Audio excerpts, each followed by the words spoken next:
Welcome, Rotarians and guests, to meeting 5,483 of the Rotary Club of San Jose. Here we go. Jeff Poley, thank you so much. I had to do a little video reel there. If you don't know, Jeff usually peppers his song list with little hints and Easter eggs. Today is Billy Joel's birthday, and he played us Piano Man. For our Piano Man.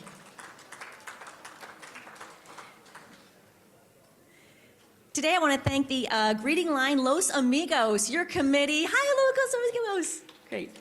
Thank you so much for being our greeting line today. You guys have been doing so many interactions in Washington Elementary. It's not like once a year, set it and forget it. You really take great care of that school. Thank you so much.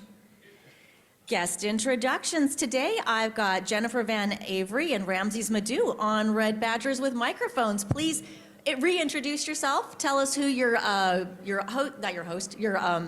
sponsor is, and a fun fact. Hey everybody, Ramses Madu, work over at City Hall doing transportation planning. Rod Diradon spent many meetings hounding me to come join. Thank you, Rod, and yeah, excited to be here. Great to have you, Ramses. Thank you. Ms. Jennifer. Thank you, President Heather. I'm Jennifer Van Avery. I am the principal of the Van Avery Group, which is a marketing consulting firm, and my sponsor is, anyone want to guess? Rod Diardon Sr., of course. And my fun fact is I just got back from Europe after a 3-week vacation, so I'm back on Pacific time. Ooh, nice, super fresh. Oh, someone told me to find you. We'll formalize that next month. But very good idea. I like the way you think. Alrighty, guest introductions. If you are a traveling Rotarian or a Rotarian with a guest, please stand so our microphones can find you. Looks like we've got one right up front here. I think it's Vivian. Yes, hi Rotarians. My name is Vivian Tran. I'm with Hoover Kopelka Family Law Attorneys. Today I have our newest law clerk, Alexis Mancera, and my sponsors are Sarju and Michelle Oxen. Very nice. Welcome. Thanks for bringing a guest. Point me the way. Who do I got? Help me focus. Me? Hi, Carl. Hey, President Heather. I've got with me the new Eddie Aubrey. He's our new independent police auditor. Welcome. I'll introduce him to you. All right, you've got a predecessor here in the room. I think she's glad not to have the job anymore. I mean, it's a great job. It's a great job. All right, who's next? I've got people standing. They need microphones. Oh, hi. I can go. Hi, Heather. Ginger here. My guest today is Jose. He is a longtime San Jose resident and just started a mobile bar business. So, Jose's Mobile Bar Experience, and my sponsor is Sarju. Anywhere you want him to be, he comes to you. It's amazing. So I'm excited to have him here today. Thanks. Welcome. Thanks for joining Rotary today. Appreciate that. Awesome. Before we get to me, I want to know where the mobile bar is located. That's the right answer. Anywhere you want. That's very Rotarian. You're already a fit. Dan Orloff, PR Local. My sponsor was Jim Zur. And my guest today is Kevin Ford, the husband of our speaker, Celeste Ford. Well, welcome, First Gentleman Ford. Glad to have you.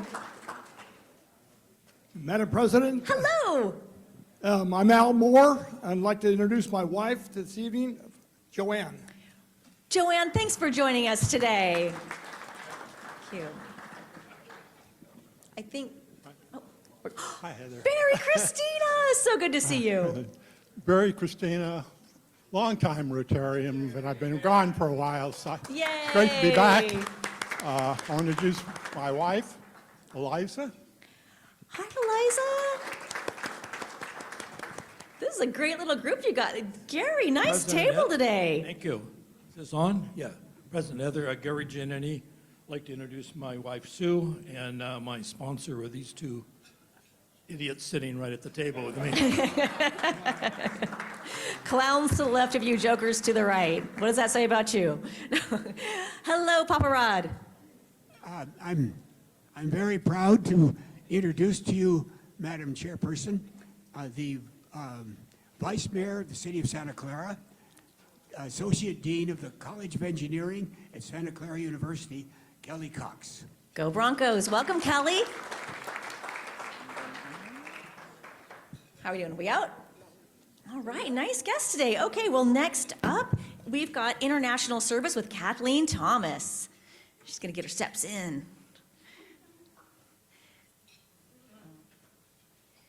After Kathleen, we've got Matt Breaker and Ben Taylor, if you guys want to get on deck. Hello, hello. So as many of you know, my husband is from Chachapoyas, Peru, and through the International Service Committee, we were able to do a global grant, a water filtration project. There's a settlement there that the folks there were drinking very contaminated water. So we had a lot of support from people in the club, and in March, right after ELC, we took a group down. There were 18 of us in total. The majority were Cupertino Rotarians. They had supported the group. They do a lot of international global grants, and they joined us, and Sarah Klish and Dennis and Polly were with us as well. So we went down, had a great time. As you can see, we're a pretty goofy crowd. They love to travel together, and they're a really fun group. The Chachapoyas Rotarians welcomed us, and it's really a brand new club. They created the club really so that they could work with us. They contacted us during COVID. They needed more masks, and they were looking at bigger projects. And for a global grant, you have to have a Rotarian group, a Rotarian club in the host country. So we function as international partners, and they are the host partner. The WASH project was to provide clean water, as I said. A lot of the families, they're not within any city ordinance, and the government tends to kind of look the other way. They were just digging ponds and running lines from the ponds, and it was contaminated with heavy metals, organic materials. They were having obviously a lot of health problems, a lot of developmental problems, and so part of the whole project entails education to the families there and the people. What was necessary? So most of the money came, for those of you that don't know about global grants, it's a match. So they match us 8.8. So they used to match us 1-to-1. Every dollar we provided, they provide a dollar. Now it's 0.8. But still, that's pretty good. They talk about going down to 0.5. So anyway, but we provided about $35,000. A lot of the members of the club helped us. Mr. and Mrs. Layden over there were very generous, but a lot of people were very helpful in supporting that. We got to go, and as you can see, Dennis is looking actually at the filtration system itself. A lot of questions from the club. As I said, Cupertino Rotarians are very well versed in these international projects. They do a lot of them. So they had a lot of good questions. You can see the water tower in the back. Glitches come up in other countries, as you can imagine. The government did not want to pay for the electrical system to the water pump, so they had to run their own power lines and put up their own posts for that. So things that you may not anticipate. We did make it to the paper. I don't know if you can see that picture very well, but that's a group of us there. And these are some of the kids from that settlement. Put a face to what we're helping and who we're trying to really support. There's Sarah having a fabulous meal with Claude from Cupertino. We just have a lot of fun, and for those of you who have not been on an international trip with Rotary, they're really a lot of fun, and particularly when you have a project. We provided shirts to all the Rotarians down there that said San Jose, Chachapoyas, and Cupertino, so they all got their own Rotary shirt. And one of the things that Cupertino traditionally does when they go to another country is they'll do sort of random acts of kindness, and they'll just bring extra money and determine things that they want to do. One of the members was not able to make the trip, so she sent about $500, and they went and bought all these materials for the kitchen for one of the preschools on that settlement, which was really fabulous. There's a picture of us at one of the Rotarians' homes.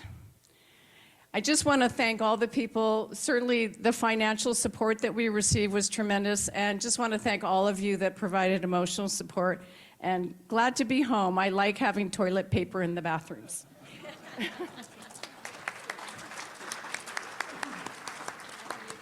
Thank you. Oh my gosh, that is the meaning of world peace right there. Oh, I don't want to. Yeah, come on up, Matt and Ben. All righty. Howdy, folks. All right, let's turn the slide for starters. There we go. Get out your calendars, folks. We got a couple fun events for you to put down and hopefully join with us in participating. Both happen to be on July 4th. The first is the Red, White, and Blue Parade, which is typically held and will be again this year in the Rose Garden. This year we are not going to have a Rotary float because instead we are going to have the Rotary Health Mobile in the parade, which is going to be terrific. And I'm going to be out there walking with the parade, and you know what I'd really like? I'd like all of you to come out there and join me walking alongside our Rotary Health Mobile in the parade. It's on July 4th, we're going to meet at 9 a.m., 9:30 around at Dana Avenue in front of Lincoln High School. The parade starts at 10. It's a mile and a half. It's an easy walk. We're going to be in front of the van. We're going to have a big Rotary banner. I thought it would be great if everyone could wear a white shirt, and for the first 40 folks to come out, you're going to get your own handout of a San Jose Rotary Club hat to wear. It's going to be a lot of fun, so you don't have to sign up. You can show up at the last minute, and by all means, do not come alone. Bring friends, bring partners, significant others, children, four-legged friends, bicycles, all are welcome. More the better. So that's the morning activity. I'm going to turn it over to Ben for the afternoon activity. All right, 4th of July is upon us. For those of you here, I'm going to change the slide here. Might be too small for those of you to read. If you can't read it, I have flyers up here. 4th of July at Excite Ballpark. Once again, for those who attended last year, we sold out the VIP deck with Rotarians and would love to see as many Rotarians out at the ballpark on the 4th of July as well. All of the ticket proceeds go directly to Rotary from this.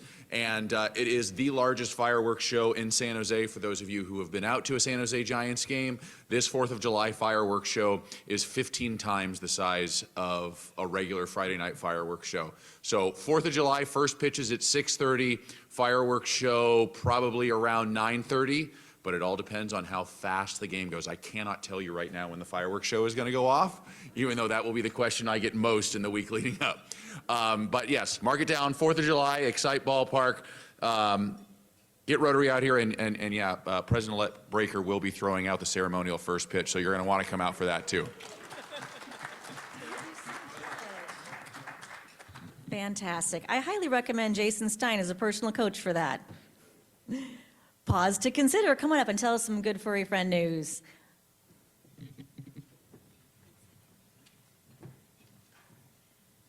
So we just have to figure out how to start the video. So good afternoon, Rotary family. We're going to start our presentation today with a short video. Hopefully we can figure out how to play it.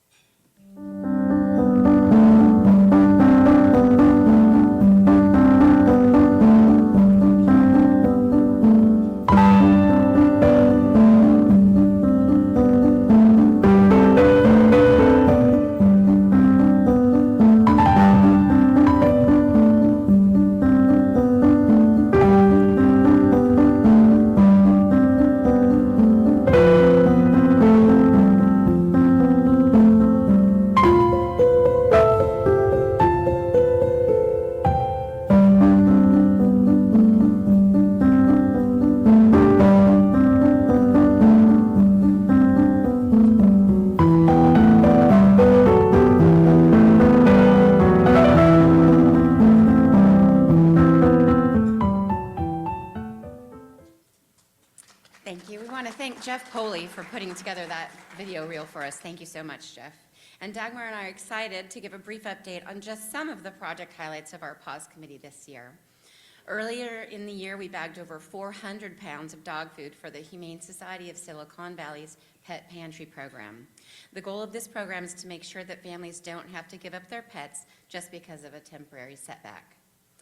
In January, we hosted an event at the Gordon House to make no-sew fleece blankets for distribution to local animal shelters.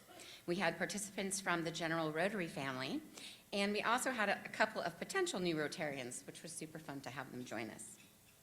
Upon completion, the fleece blanket project alone represented over 150 hours of creation time for our committee. We were thrilled to donate over 200 blankets each to the San Jose Animal Care Center and Santa Clara County Animal Services. And lastly, in March, we helped sponsor almost 40 cats for a TNR clinic with Bay Area Cats in Mini Cat Town. We provided a day of volunteering to clean cages between surgeries and make sure the cats woke up comfortably. The vets specifically told us that our help made their job go much easier. And as you saw from the video and from what Lisa talked about, the blankets were a big hit. So I have one of the blankets here because it's still at my home. It was approved and tested by my dog, Mo, and he adopted it. I think we have a photo of him. So definitely cuddle approved by Mo. I wanted to thank all the committee members that participated in our activities and made all our outcomes come true and help all our furry friends. And if you love pets, have a pet, or can see a pet in your future, I'd highly encourage you to reach out to Lisa and me to see how you can help with the PAWS committee, and let's go and help some furry friends. Thank you. We have over 50 committees, and there's always a home for you on 1 or 7 different committees. Find one that's a great fit for you. Come on up, Sal. It's time for Around Town. It sure is, Heather. Wow. So I don't know if you, I'll start off with a couple of bits of news, including something I just learned. Our data reporter at the Mercury News informed me before I walked over here that San Jose is back up to 997,000 in population, so 3,000 short of 1 million again. So those of you who are able, get to making those babies. And that puts us up to number 12. We were 13, but we are number 12. And those of you who aren't, go ahead and try anyway. It doesn't hurt, right? And of course, this week, San Jose, in addition to our population is a little bit stronger this week because we are the epicenter of the soccer world with the great Lionel Messi here as Inter Miami FC plays the Earthquakes tonight. Yeah, somebody's shouting for them. Okay. You know, they've been out at Santana Row. That's where the team stinks. They've drawn a lot of crowds there. Last night, the Earthquakes sponsored a big block party in Sofa with DJ Steve Aoki. Mayor Matt Mahan was out there and participated in one of Steve's traditions, which is he throws cakes. And he threw a cake right at Matt Mahan's face, and he took it like a champ. So our mayor's a good sport. Some unfortunate news I also discovered on the way over here is that CEO Noodles, which is a restaurant that just opened on Santa Clara Street, back in January, they had their ribbon cutting. Well, they're closed right now, at least to the general public. They're down to reservation only for small parties, and a sign on their door says they're looking for a new location. So, and they blame the lack of parking in this area, and I don't know about that because we're located above a giant parking garage with 90-minute free parking, but that's what they say. But that leads me to say, please dine at the places that you like so we can keep them in business in downtown San Jose. Last night, I stopped by Jackie's Place, which is the soul food restaurant. It just opened on South First Street, a couple of doors down from Original Joe's. Good food, nice people. You can stop by there and have some chicken, catfish, hot links. Their chili beans are awesome. They've got mac and cheese, so you can give them a try. Now, while you're down there this weekend, Sofa, we've got the Latinx Art Now auction at Makla. This is a great opportunity to get some locally sourced art. I know several people in this room go to that event, and it is a fun one. It is May 17th. Tickets are available at maclaarte.org, and they've really expanded into a big party at the entire Parque de los Pobladores. Also, now coming up on next week, we have a District 3 Candidates Forum. I know Councilman Carl is really excited about this one. between our two finalists, Gabby Chavez-Lopez and Anthony Cordillos, and it'll be right here in this room, May 22nd. It's being sponsored by the Chamber, and you can go to the Chamber's website to register for tickets. It's free, but you can, they're going to fill the room. And finally, at the beginning of June, you've got the Sub-Zero Festival, a lot of fun, art, music, 2 days in the SOFA District. It's the first weekend in June every year. Really fun event to come out to, and if you didn't like art before, you'll like art afterwards. And wrapping up with our calendar, it's a short one with a few performances coming up. City Lights opens the Cake this weekend, and that will run through June 8th. And then San Jose Stage opens Sweet Charity. It's a revival of that show on June 4th. And Symphony San Jose, which had a really amazing sold-out weekend this past weekend with the Planets, wraps up their season with España, and they're going to have flamenco dancers in the California Theater Courtyard before the show, and they're going to have churros available at the concession stand. So you might want to head out there. And that's what we have going on, Heather. Thank you. You didn't have a choice. All right, fantastic. I have a really fun thing to share with you. Gary Giannini is making his way up here. We are celebrating his 50th anniversary with Rotary.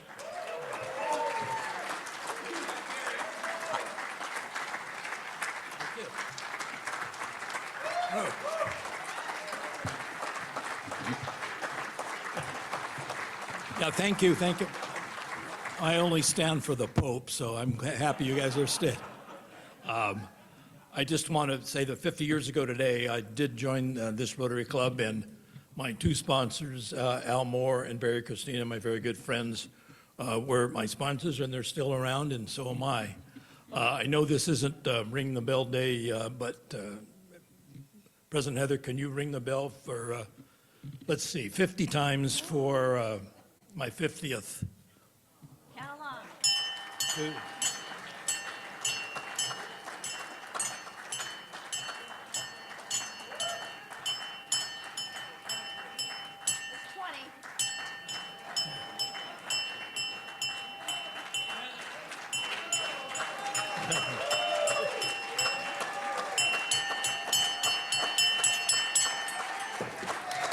No, Heather, that was only 49. Perfect. Thank you so much. We have your original application. That $100 just cost you a lot more. Thank you so much. And great to see your sponsors here in the room. And you too, Steve Kaplan. Great to see you. All right, it's President's time. We've got a San Jose State Interdisciplinary Science Building Tour next week after Rotary. There's already 14 signups on that one. Go check that one out. Signups are out there. And then, of course, you heard about the barbecue, but I'm going to leave this up for just a few seconds. You can get out those cell phones, grab that QR code, because the prices will go up. Grab your early bird. Don't do that San Jose last-minute thing that I do and we all do. Let's get ourselves registered. And I believe Bert George threw down a challenge of 400 people. We have 400-plus members of this club, so think about bringing a friend. This is the time that we want to show people the magic of Rotary and introduce them to that wild barbecue and make them line dance with Paula Ball. I think it's going to be a lot of fun. All righty, next up, Dan Orloff, after you're done registering for that barbecue, come on up and introduce our speaker. Come on up, Dan.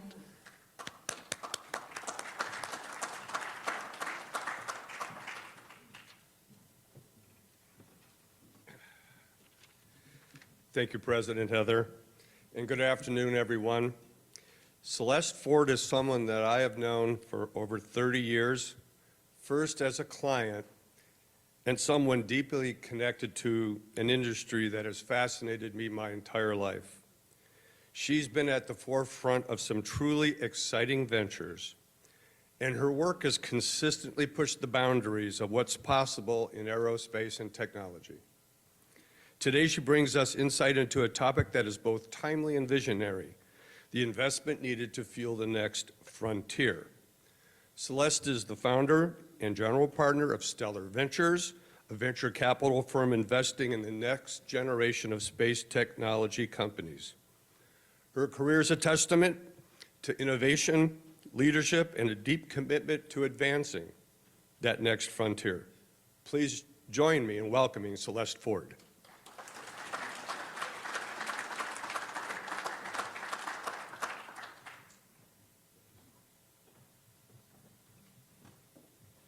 Thanks, Dan, and thanks all of you here at the Rotary Club for inviting me to speak today. So I'm super excited. This is like I flunked retirement, and this is my second career, but I have been in aerospace all my life. But the current is being an investor. And I think I will start with just my own personal background, because I get asked a lot, how'd you get into aerospace? And what's all that about? So I'd like to say I was one of those kids who looked at the sky and said, someday I will be a space person, but it was not really that way. My high school was good at math and science, and of course everyone said you should be an engineer. I had no idea what an engineer was. My dad was an FBI agent. We had no engineers in the family. And the more people I asked, what's an engineer, the less clarity I got. So back then, we actually had catalogs for what do you pick in college instead of the internet. And aerospace was the first one on that list of engineers. Not that I didn't look at the others, but it did catch my eye because I thought, well, if I go to college, I want to learn something different that I didn't already have, like English and social studies and so on. So I picked aerospace engineering, and off I went from Denver, where I was living, to beautiful South Bend, Indiana, to go to Notre Dame. All right, we got some Irish in here. And then, of course, logic prevailed, and I took my first job out here in California, and I haven't left. And I went to Stanford for my master's. So all of those aerospace degrees launched me into basically 3 jobs before I started my own company, Stellar Solutions, which preceded the venture investing. Because, of course, if you're venture investing, you need money to actually invest, and so it has to come from somewhere. So my 3 jobs, really working for others, my first one was where I really learned the technical aspects of how to build and launch satellites. I was a guidance and control engineer for ComSat on the Intelsat 5 communication satellite, traveled to Germany where the subsystem I was monitoring was built. My second job was with Aerospace Corporation, which does all the defense work for the Air Force. And there I was put in charge of the space shuttle, which nobody really wanted to do because it wasn't super secret. So I was the new kid and got stuck with the space shuttle, which turned out to be the most fun job everywhere, because every single satellite launching went on the space shuttle. So I got to meet everyone in the space biz just by having that job no one else wanted. And then my third job was with a company called Cytor, now SAIC, and they really taught me the business aspects. And I have to give credit to the gentleman who hired me, the founder of that company, hired me at 8 months pregnant with my first child. And because he liked space and wanted to start a space division in his computer company. So luckily he took a risk on me. It worked well, it grew very large. And I was a new mom at the time and wanted to start over and not, bug him because his was the only job I hadn't had. So, I didn't want to be the irritation in the side. So I spun out a company called Stellar Solutions. And thanks to that business knowledge where, it's not just about solving the technical problem, you need a contract, you need money, so on, I was able to start Stellar Solutions. And believe it or not, we had our 30th anniversary this year. I know I can't possibly be that old, but I know what you're thinking. Anyway, and I'm just so blessed and excited, 30 years being in the industry. I actually transitioned out of the CEO role 5 years ago, and our company won something called the National Baldrige Award. I don't know if you've heard that.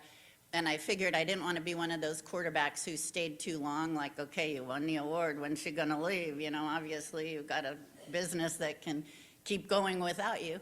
So I transitioned to board chair, and I started angel investing with someone from my CEO group. And I should say, I have just really enjoyed being here the last hour. It's like old home week. There's people from that CEO group. There's people, coworkers from the jobs I mentioned, people from ALF. So you've got a great group here.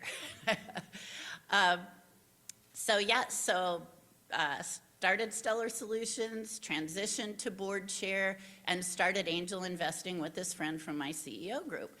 And we were investing in anything and everything. And pretty soon we decided that the space investments were doing really well. So he suggested we raise a fund. And that's what we did. We raised a fund, and that got me out of retirement and launched my second chapter. So, and also Stellar Solutions over time had spun off a Stellar Foundation to give back to the community, which to me was, you know, as soon as I was cash flow positive, I wanted to build that into the DNA of the company, as you have with your organization. So that's something we have in common. And then we also spun off companies in the UK and France, and even did some humanitarian R&D around earthquake forecasting, which is where I met Dan. So why space? I think you've noticed it's in the news more these days. I think of this story more like, remember the internet in the 90s? And everyone's like saying, hey, look at this cool internet. And I remember looking at a screen and going, I'm never going to use that. You know, like, what's that? And now 30 years later, you know, your internet goes down. I can't work today. Sorry, my internet's down. That's kind of how I think you should think about space right now. Like, some of you probably think, what does space have to do with me? I don't know anything. You know, it's not practical. It's whatever. But I know this is a bit of an eye chart, but space is everywhere. I think you probably heard in the news recently with the whole Ukraine situation, how their GPS was taken down, and GPS is a satellite, right? It's space. But it didn't just knock out their maps. It knocked out their ability to go to an ATM, their ability to get on an airplane. GPS is used in a lot of things in your everyday life.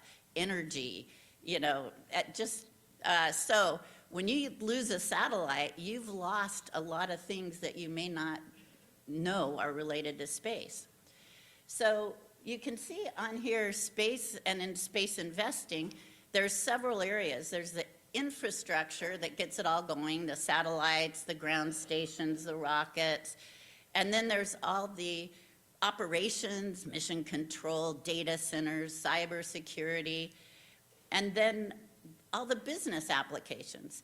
And what we invest in at Stellar Ventures is, yes, some of the picks and shovels to make all these happen, but really, what's the mission? How are you using space? To view climate, to have a climate business, for precision navigation and timing, similar to GPS. So really, there's a lot going on now, and in the first 30 years of my career or more, all of space was funded by the government, whether it was Department of Defense or NASA. It just wasn't a thing that anyone besides the government could afford. But now space is more accessible, and over time, enough commercial companies have happened to gain credibility, and space is now really accessible to anybody. So some of the areas that you see space, I mean, you probably all can find all your careers on here, and there are space hooks in every single one. Earth observation gives you information. Two of the companies we've invested in, one is an infrared company which detects the heat from the Earth. And not only can you tell if your platinum building is actually leaking or working, ground truth from space, so to speak, you can see the heat of the Earth. You can do climate analysis and research. And there's companies springing up doing that, just using information from a satellite.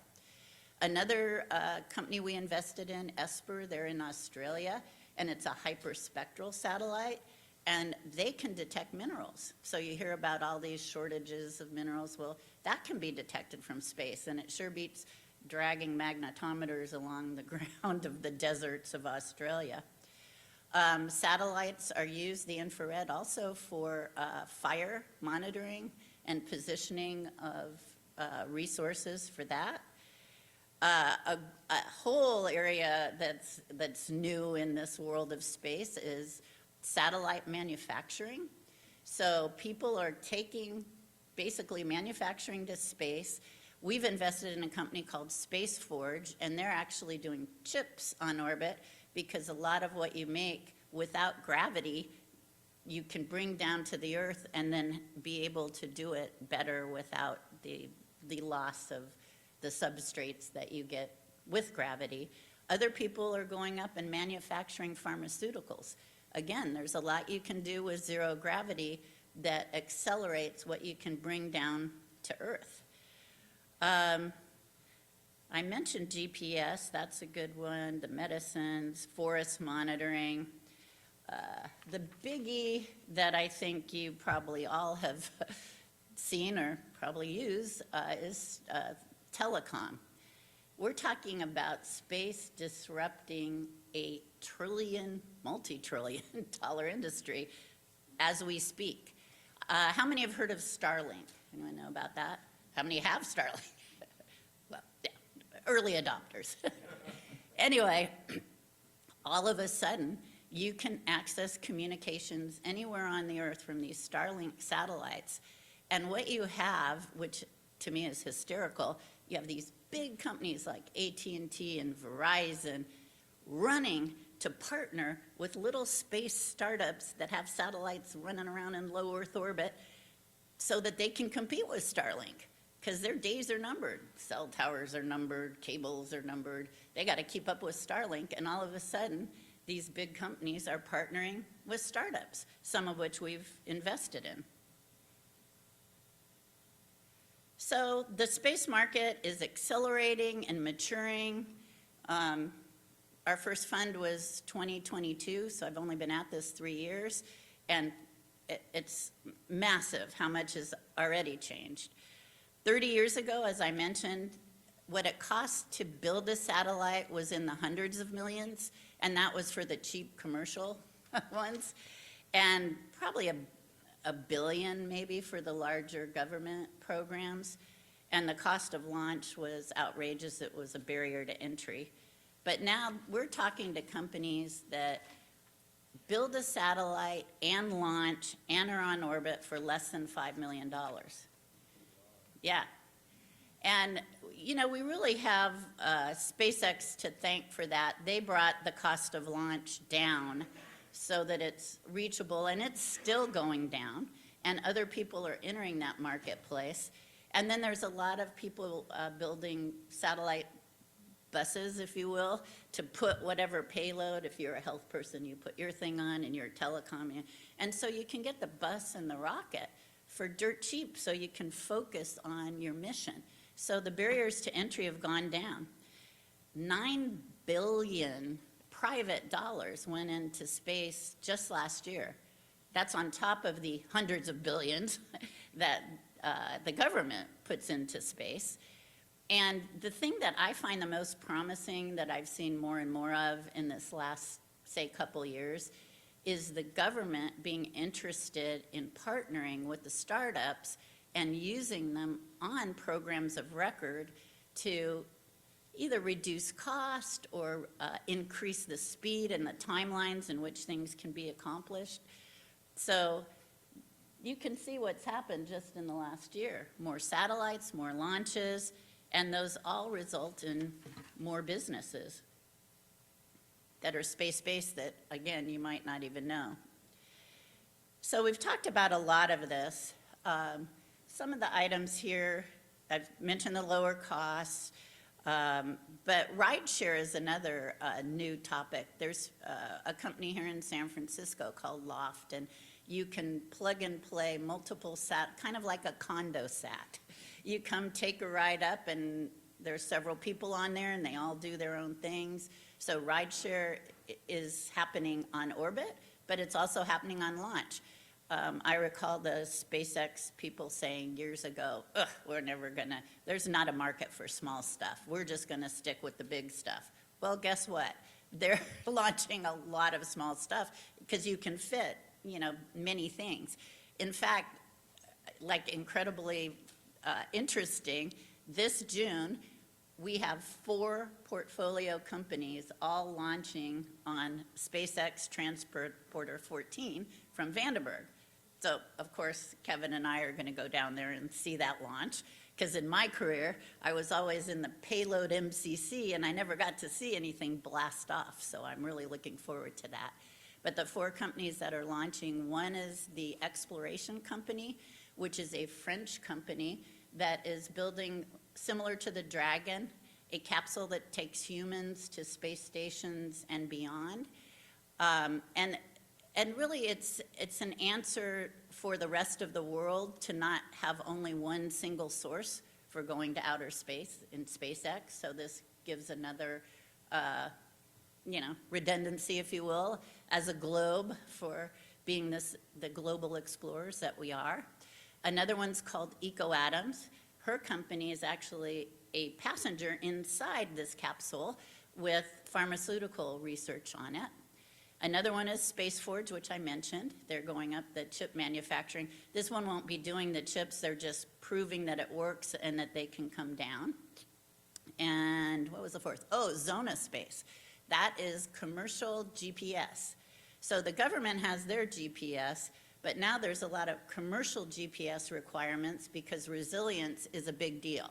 If you saw what happened, as I mentioned, in Ukraine, you take one down, you need to get another one up fast, you need to have other networks. So a lot going on there. Starship I haven't touched on. That's SpaceX's next big thing. I think you've seen it blow up a couple times, but actually, that's another change. When something blew up back in my day with the government, you basically didn't do anything for 5 years till you figured out exactly what went wrong. Whereas now it's like, okay, we learned something, let's go again tomorrow, So very different, it's more about failing fast, not getting everything perfect. But Starship, I think, we are just now starting to see companies that take advantage of what is available. It's such a huge thing. You can take up structures for power, and like you could build a solar array in space and collect power and beam it to the Earth. You could build cities. So much can fit on that. So a lot going on. A little bit about the venture group. There's myself, the technical and the marketing. There's my Matt, who was from my CEO group that I knew for 20 years. He's more the financial guy, multiple entrepreneurs and non-government things. And my third partner, David, very interesting. He's a former general counsel of SpaceX. And prior to that, he was the COO of Lucasfilm. So he says he went from fictional space to real space. So between the 3 of us, we have the 3 legs of the stool covered: legal, financial, and technical. And then our real differentiator, if you will, harkens back to my career as an aerospace engineer at Stellar Solutions, is my competitive advantage. There we go. We use Stellar Solutions for deal flow, due diligence, and introduction to government customers, which really helps accelerate. I don't think, you may not realize, SpaceX was 99.9% funded by the government. You think of them as a commercial company, but really not. Starlink is more directly commercial. But I call those the big 3, our Stellar differentiators. And they're a completely separate company, but thankfully, it's, you get 300 brains on a problem, not just 1 or 2. So in closing, here are some of the companies that we've invested in. You may or may not recognize some of the names. See, some of the ones I haven't touched on. Zona Space up there is the commercial GPS. Space Forge I mentioned. Firehawk is 3D printed rockets and rocket fuel. Solidian also does 3D printing of larger structures. Skylum is a good one. That's the picks and shovels. You can't have all these satellites flying around in low orbit squirting to the ground. It's like beachfront property. There's not enough room. So you have to have laser communications between the satellites. Skylum came to us before Starlink was even out there. But we knew that if you went to low orbit, you were going to need laser comm, and they had one of the very first functional laser comms. So that investment has gone quite well for us. Atmo, I haven't mentioned them. So space is more than just satellites in the air. It's software on the ground. We were doing AI before it was a buzzword. So Atmo is AI for weather. So it takes satellite weather data, ground weather data, smushes it all together, gets smarter every day because of AI, and when you go to their website to look at your weather, you know if it's better the next day than it was the day before because it's constantly learning off these weather models, and it's more accurate now than NOAA. So, and again, our big added value to them, we introduced them to Department of Defense, and they are using them overseas where you need to know the weather before you do maneuvers. So that is it for Stellar Ventures 101.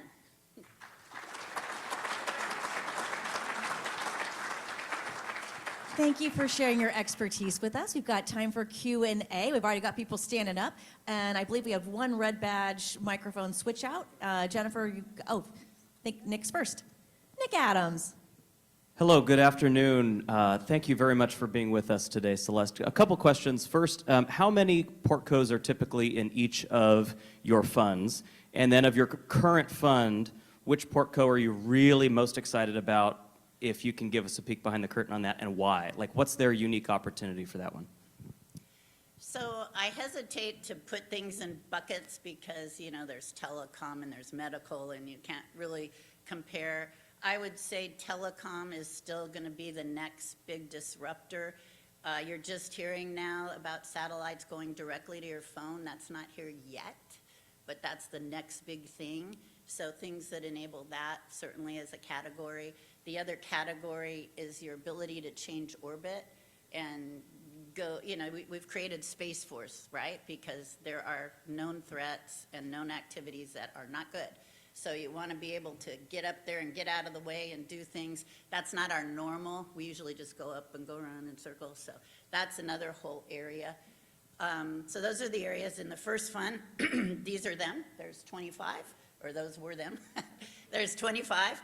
And the second fund we've just started. So we haven't made our first investment yet. Great. I don't know who has the next microphone. Give me a wave if you have a microphone. Oh, but are you providing it to, go ahead and bring it to someone, first time red badger on mic, thank you so much. The process is we bring it to those that are standing, and then I call on them for their question. But I think, Jennifer, you've got someone right away for me? Yes? Hey, Richard. Hi, how are you? Thank you for the presentation. A couple quick things. Number one, and you kind of touched on it, HOV lanes in space. So you're using, I don't know what kind of system you're using, but evidently you thought about it ahead of time. The other thing I'm really concerned about is that we've done a great job of trashing this planet here.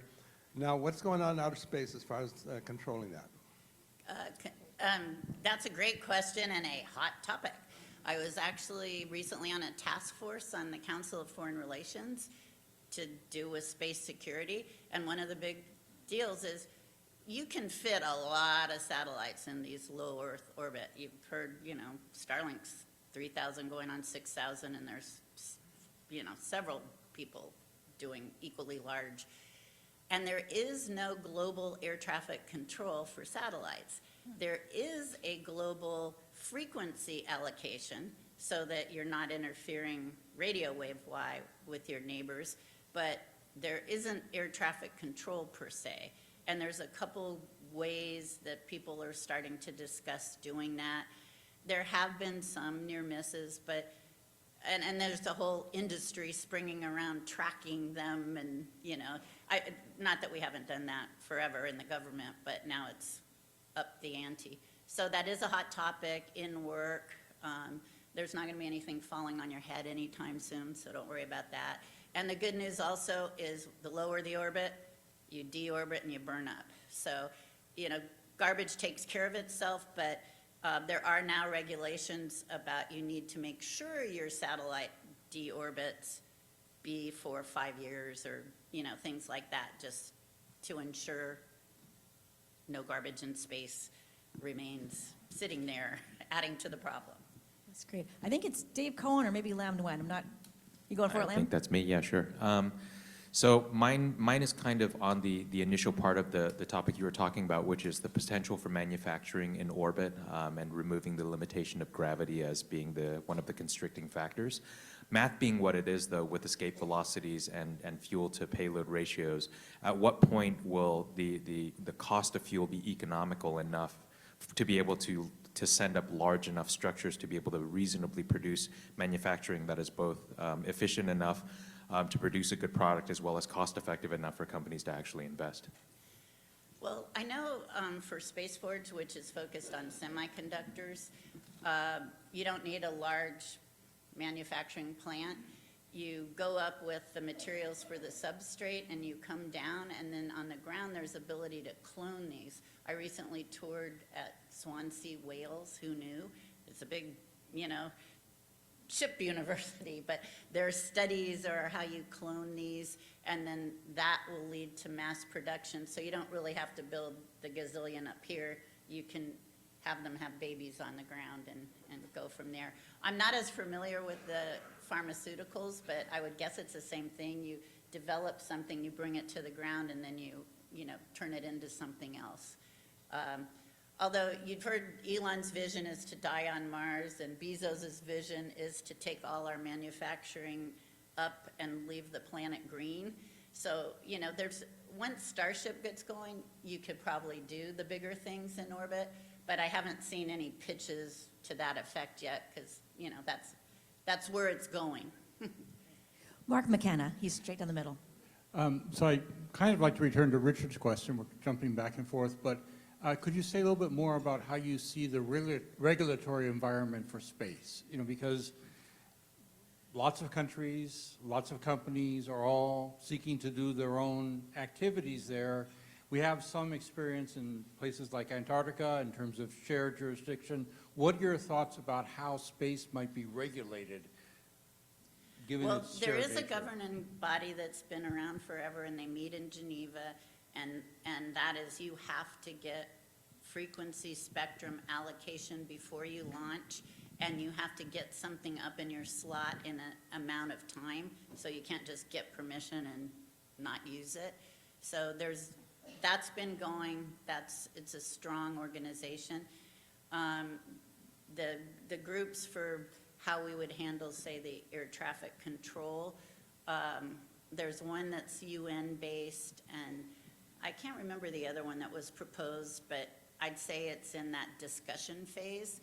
And as it is now, there are numerous ways to monitor where there's commercial and government monitoring that. And if you can imagine, I don't think you can imagine how huge, you know, space is. It's like if you're looking out in the ocean and, you know, there's a fish over there and a fish over there. You know,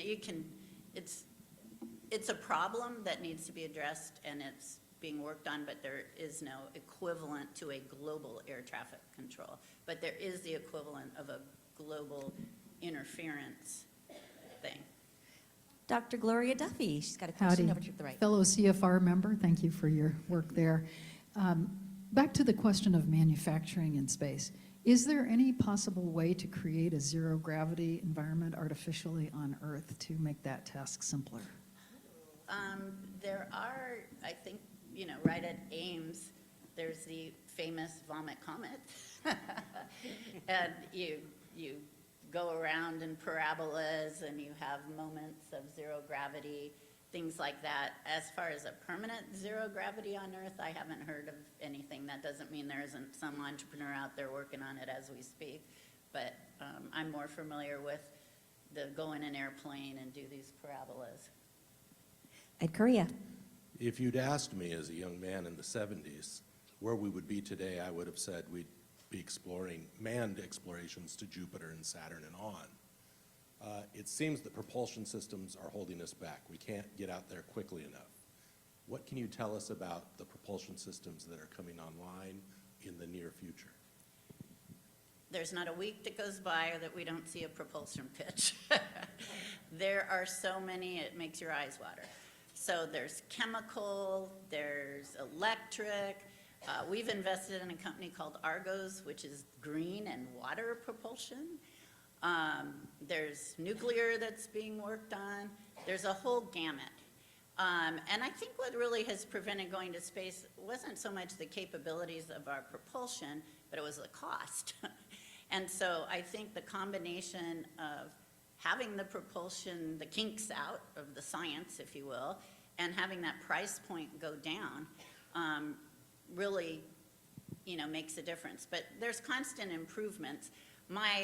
With my venture hat on, I tend to not want to invest in something that's just tweaking the capabilities of what's already out there, because I feel like a lot of people, the market's not going to boom just because you get 10% more out of your thruster. A lot of people aren't going to want to change because it adds risk. So for us to invest, it has to be like a 10x, game-changing capability. And aside from the water one, and their long-range vision was to be basically the ice truckers of space, get the water on the moon and use that for fuel so that you come and fill it up with water and go on to Mars. Now, as a venture investor, that's not going to happen in 10 years. But meanwhile, they've found a way to make money on Earth with just regular thrusters. So that's kind of our logic in investing in propulsion. Let's sneak in one last one. Quick question, quick answer. Steve Prouty. Sure.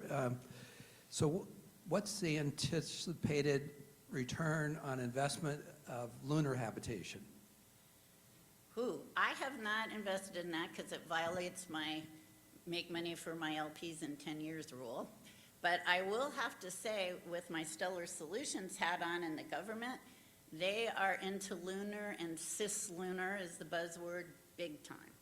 So there are people already working on data centers on the moon. How do we do the GPS kind of function for getting around on the moon? So there is a very robust lunar economy in the works.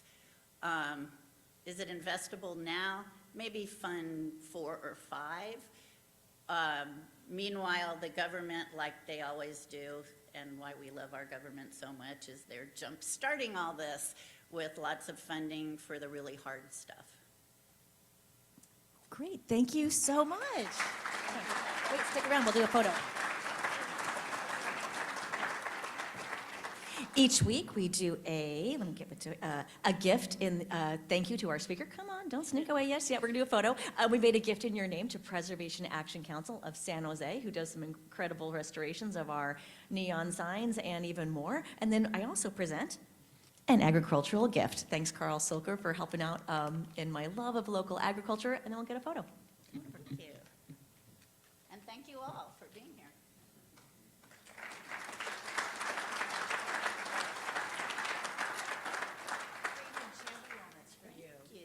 Thank you. All right, next week, you're gonna love it. Mayor Matt's coming next week. I know, it's super exciting. Of course, he's our own fellow Rotarian, but it's always a packed house when he comes in. This is usually when we see a lot of guests come in the house. So excited to see that. Thank you, Program Committee. I know you made some changes and got a great speaker for me, as always.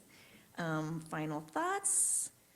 We've got a Coyote Creek Restoration Day every year with the district. We're part of a much larger district with 66 clubs in our district. We have an epic day of service. I kind of switch this around. I think of our fish day as our epic day of service. Hopefully you saw some good press on that last weekend. And this one is a creek cleanup that we've got going on, so please check that out. QR code to sign up and make sure our club is representing on yet another epic day of service. And then a little shout out to Ashley Hopkins Pass. Thanks for getting the word out there and traveling and exchanging flags. And I actually got to meet Barbara in Singapore at the international conference. And I'll make that my final thought of, if you haven't signed up yet for the international conference, it's in Calgary. I checked flights. It's cheaper to go to Calgary than it is to buy gas to Fresno. You should go. All right. We'll see you guys next week. And then Karen Fox and Kelly Dipple, I've noted your awesome footwear today. Come see me.